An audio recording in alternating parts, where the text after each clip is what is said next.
Film की शुरुआत में हमें एक बहुत ही रहस्यमय रेस्टोरेंट को दिखाया जाता है, जहाँ पर ही हम नोआ नाम की एक लड़की को देखते हैं जो कि एक वेटरेस रहती है। वो बहुत ही खूबसूरत रहती है और निक नाम का लड़का उसे मिलने के लिए आता है, जो कि उसके पास डेली कॉफी पिया करता था, उसे पसंद भी करता था। तभी यहाँ पे नोआ निक को बोलती है कि वो रेस्टोरेंट आज जल्दी बंद कर देगी क्योंकि उसका बॉयफ्रेंड मिलने के लिए आने वाला है और उसके साथ वो डेट पे जा रही है। तभी उसकी ये बात सुन के निक को बहुत ही गुस्सा आता है, लेकिन वो कुछ भी नहीं बोलता है, चुपचाप वहाँ से चला जाता है। कुछ टाइम के बाद जब नोआ अपने रेस्टोरेंट को बंद कर रही होती है, तभी वहाँ पर ही उसे कॉल आता है, जहाँ पे एक आदमी उसे बोलता है कि रात को 8 बजे के बाद अपने रेस्टोरेंट से तुम बाहर मत निकलना क्योंकि तुम्हारी जान को खतरा हो सकता है। और इसकी ये बात सुनकर के वो काफ़ी डर जाती है। तभी एक नोआ जैसे पीछे हटती है, तभी एक आदमी उसके हाथों को पकड़ लेता है, जिससे वो काफ़ी घबरा जाती है। उसे समझ में नहीं आता है कि आखिरकार कौन है। तभी एक आदमी उसके बाद पीछे से हमला करता है और फिर जब वो उसकी आंखें खुलती है तब वो देखती है कि उसके हाथ पैर बंधे हुए और सामने निक बैठा है, मतलब निक ने उसको पकड़ा था। जिसके बाद निक उसे रिवील करता है कि वो उसको बहुत पसंद करता है और उसके सिवा वो किसी और का उसे होने नहीं दे सकता, और पागलों की जैसे हरकत करने लग जाता है, कंट्रोल के बाहर हो जाता है, जिसका फायदा उठा करके नोआ वहाँ से निकल के भाग जाती है। जब वो बाहर जाती है तब देखती है कि उसके बॉयफ्रेंड की डेड बॉडी बाहर पड़ी हुई है, मतलब निक ने उसे मारा है। लेकिन यहाँ पे हम नोआ को देखते हैं जो काफी हंसने लग जाती है, बोलती है कि मैं अपने बॉयफ्रेंड को खुद ही मारना चाहती थी लेकिन तुमने एक काम कर दिया, इस बात का मुझे बहुत दुख है। और इसकी ये बात सुन करके निक और ये सब कुछ देखने के बाद निक काफी शॉक्ड हो जाता है। निक को सोच पाता है उससे पहले नोआ उसके ऊपर हमला कर देती है, उसके गर्दन को धड़ से अलग कर देती है। यहाँ पे हम नोआ को देखते हैं जिसे अपनी गलती का जरा भी एहसास नहीं होता है, बल्कि उसे बहुत ही खुशी मिलती है किसी की मर्डर करके। वापस जब वो अपने रेस्टोरेंट के अंदर जाती है तभी हम देखते हैं कि एक भालू का मांस पहना हुआ एक आदमी आता है जो उसके ऊपर हमला करता है। और यहाँ पे हमें न्यूज में बताया जाता है कि आजकल ऐसा क्राइम बहुत ज़्यादा बढ़ चुका है, जहाँ पर कुछ लोग और भालू का मांस पहन करके वो लड़कियों को अपने निशाना बनाते हैं, उनके साथ गलत काम करते हैं, फिर उन्हें जान से मार देते हैं। और इनका बहुत बड़ा ग्रुप है, यहाँ तक कि वो किसी का मर्डर करने के लिए कॉन्ट्रैक्ट भी लेते हैं। और उनका ग्रुप इतना बड़ा है कि आज भी पुलिस उनके एक भी ग्रुप के मेंबर को नहीं पकड़ पाई है।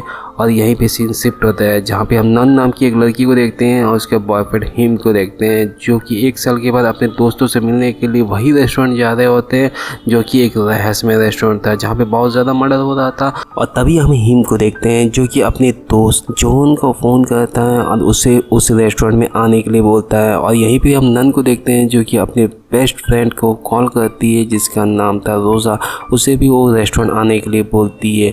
यहाँ पे हम रोज़ा को देखते हैं जो कि एक फ़िल्म की ऑडिशन दे रही होती है और उसे बताया जाता है कि वो अभिनेत्री के तौर पे चुन ली गई है। जब वो बाहर निकलती है तब उसे पता चलता है कि उसे झूठ बोला गया था, इससे उसे बहुत बुरा लगता है। और इसके बाद रोज़ा उस डायरेक्टर को देखती है, उसके पास जाती है, उसे कहती है कि वो आज रात को आकर के उससे मिल सकता है, मतलब उसको ग्रीन सिग्नल दे रही होती है रोज़ा। और उस ग्रीन सिग्नल को उस डायरेक्टर अच्छे से पकड़ लेता है।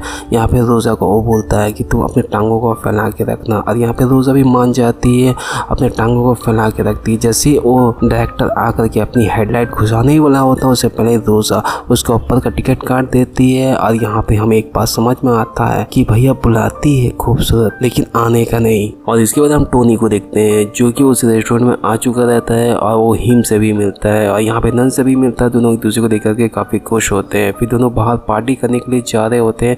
कुछ टाइम के बाद रोज़ा भी वहाँ पे पहुँच जाती है जो कि नन को देखती है। नन दोनों एक दूसरे को देख करके काफ़ी खुश होते हैं। इसके बाद नन उसको बोलती है कि तुम्हारा रूम आगे ऊपर में, उसको उसका रूम दिखाती है जहाँ पे वो कपड़े चेंज कर रही होती है। तभी उसे लगता है कि कोई उसके ऊपर नजर रखा हुआ रहता है।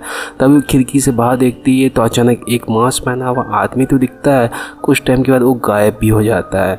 वो काफ़ी शॉक्ड रहती है, उसे कुछ समझ में नहीं आ रहा रहता है। और फिर हम एक और लड़की को देखते हैं जो कि नहा रही होती है। तभी यहाँ पर ही वही मास्क पहना हुआ आदमी उसके ऊपर हमला कर देता है और उसे जान से मार देता है। और इसके बारे में वहाँ के जितने भी लोग रह रहे थे उनके कुछ भी पता नहीं रहता है। कुछ समय के बाद उनका एक और दोस्त जिसका नाम रहता है चैंग, वो भी आ जाता है और उसको देख करके टॉनी काफ़ी खुश होता है और उससे वो एक चैंपियन मंगाया रहता है जो कि उससे ले लेता है। दोनों सभी कोई मिल करके रात के पार्टी के लिए जा रहे होते हैं और कुछ समय के बाद सभी दोस्त वहाँ मिल भी जाते हैं, सब एंजॉय कर रहे होते हैं। लेकिन यहाँ पे हम चैंग को देखते हैं जो कि काफी नाराज रहता है। वो कहता है कि हमें इस तरह यहाँ पर पार्टी नहीं करनी चाहिए। तभी हिम चैंग को पूछता है कि क्या बात है। तभी चैंग बोलता है जैसे लग रहा है तुम्हें कुछ पता ही नहीं है। दरअसल 1 साल पहले ही उनका एक दोस्त जिसका नाम किंग था उसकी मौत हो चुकी थी और उसका मौत का जिम्मेदार था हिम, क्योंकि उसके साथ वही बैट लगाया था। बैट के दौरान ही उसकी मौत हो चुकी थी, जिसके कारण चैंग उससे हमेशा नफरत करता था।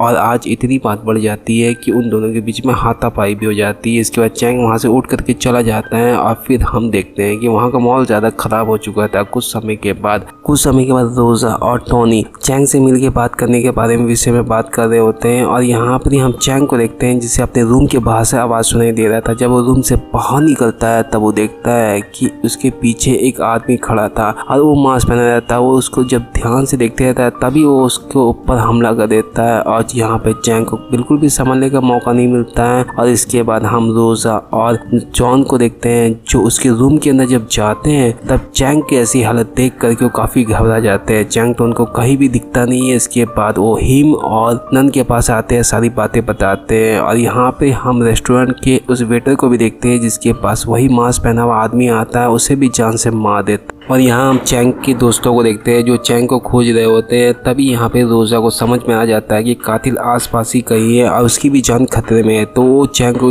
ढूंढने की जगह में वहाँ से दुम दबा के भाग जाती है। और हम देखते हैं कि वो कार के पास आती है और फिर जैसे ही कार की डिक्की खोलने वाली होती है तभी उसे एक लड़की की आवाज़ सुनाई देती है। फिर वो लड़की बाहर निकलती है और बताती है कि उसके साथ एक मास्क पहना हुआ आदमी ने बहुत ही गलत काम किया है और कुछ बता पाती है। तभी यहाँ पे रोजा वो मास्क पहने हुए आदमी को देखती है। तभी वो लड़की को बोलती है चुप रहो, लेकिन वो सुनने के लिए कुछ तैयार ही नहीं थी। तभी उसको उस डिक्की में वापस बंद करके वहां से निकल के भाग जाती है। और हम देखते हैं कि रोजा के पीछे वही मास्क पहना हुआ आदमी रहता है और फिर चारों तरफ से उसको घेर लेता है और उसके पे हमला करता है। यहाँ पर हम रोजा को देखते हैं जो कि बहुत ही खतरनाक रहती है और खुद ही एक कातिल रहती है और सभी जितने भी मास्क पहने हुए आदमी थे उन सभी को जान से मार देती है। लेकिन तब तक पीछे से आकर के एक मास्क पहना हुआ आदमी उसके ऊपर हमला कर देता है और उस बेचारी की भी जान चली जाती है। और यहाँ हम हिम को देखते हैं जो अपने सभी दोस्तों को खोज रहा होता है। खोजते ही खोजते उसे रोजा की डेड बॉडी मिलती है। उसको देख करके वो चौंक जाता है। उसे समझ में नहीं आता कि ये सब कुछ नहीं किया। फिर आसपास कई सारे लोगों की डेड बॉडी देखता है तो समझ में आ जाता है यहाँ पे कई सारे किलर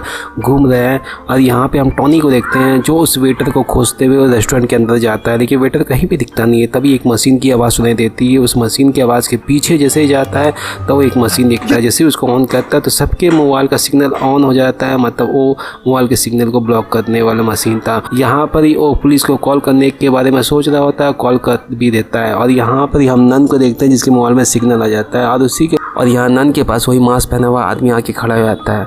यहाँ टॉनी को हम देखते हैं जो पुलिस को अपनी लोकेशन बताता है और यहाँ पे जो कुछ भी हो रहा है सारी बातें बताता है। कुछ समय के बाद नन उसके ऊपर हमला कर देती है और नन यहाँ पर रिवील करती है कि उसी ने ट्रैप बनाया है और वो यहाँ से किसी भी अपने दोस्त को बच के जाने नहीं देगी। उसकी ये बात सुन करके टॉनी काफ़ी हैरान हो जाता है। कुछ समय बाद टॉनी वहीं पे बेहोश हो जाता है। नन को लगता है कि उसकी मौत हो चुकी है। कुछ समय के बाद वहाँ पे हिम भी पहुँच जाता है और नन के चेहरे पे खून के छिट्टे को देखता है। तब वो पूछता है खून के छिट्टे किसके हैं। तभी यहाँ पे वो बताती है कि ये खून शायद लग रहा मुझे टॉनी की है और अगला खून तुम्हारा होने वाला है। जिसकी ये बात सुनकर वो काफ़ी घबरा जाता है, वहाँ से भागने लगता है। लेकिन यहाँ पर ही पीछे से वही मास्क पहने हुए आदमी से टकरा जाता है। उसके बाद हमला करता है। तभी यहाँ पे हिम उसको धक्का देके वहाँ से निकल के भाग जाता है, लेकिन उसके पैर पे वो हमला कर देता है और यहाँ पर ही वही मास्क पहने हुए आदमी उसके पे। और यहाँ हम हिम को देखते हैं जिसके ऊपर वही मास्क पहना हुआ आदमी सर के ऊपर हमला कर देता है और जिससे वो बेहोश हो जाता है।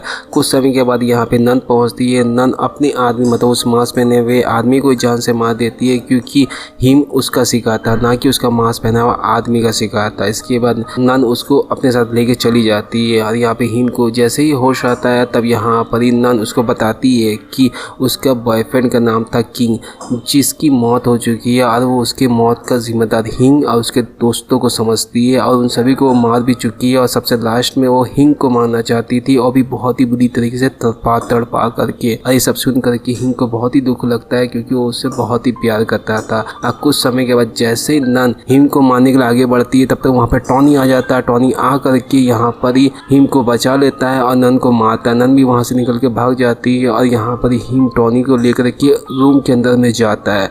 वहाँ पर नन भी छिपी रहती है और नन फिर दोबारा उन दोनों के ऊपर हमला करती है और तब तक वहाँ पर पुलिस भी आ जाता है। पुलिस के सामने वो रोते हुए कहती है कि दोनों लड़की मेरे साथ गलत काम कर रहे हैं और मुझे मारने की कोशिश कर रहे हैं, लेकिन पुलिस भी कुछ सुनते नहीं है और यहाँ पे हिम के ऊपर गोली चला देते हैं। और यहाँ पर टॉनी हिम को संभाले रहता है और यहाँ पर जैसे ही पुलिस नन को लेकर के बाहर जाता है तो यहाँ पे नन पुलिस इंस्पेक्टर को मार देती है, क्योंकि वो किसी भी हालत में अपने दोस्तों को बच के जाने देना नहीं चाहती थी। जैसे ही वो अंदर घुसती तो देखती है कि हिम की मौत हो चुकी है और यहाँ पे टॉनी भी वहाँ से निकल के भाग चुका है। टॉनी की भी जान बच चुकी थी और एक और लड़की, उसकी जान भी टॉनी ने बचा लिया था। फिर दोनों वहाँ से निकल करके भाग जाते हैं। यहाँ पे हम नन को देखते हैं जो उस रेस्टोरेंट को साफ करती, दोबारा रिपेयर करती और उसकी ओनर बन जाती है। मतलब वहाँ पे अब जो भी रहने के लिए आएगा उसे क्या सर्विस मिलेगी आपको बहुत ही अच्छे से पता है। और इसी तरह इस कहानी का, इस फिल्म का अंत होता है। उम्मीद करते हैं फिल्म आपको अच्छी लगी होगी, तो प्लीज़ चैनल को सब्सक्राइब, वीडियो को जरूर लाइक करें। मिलते हैं अगले वीडियो पे, तब तक के लिए थैंक यू फॉर वॉचिंग।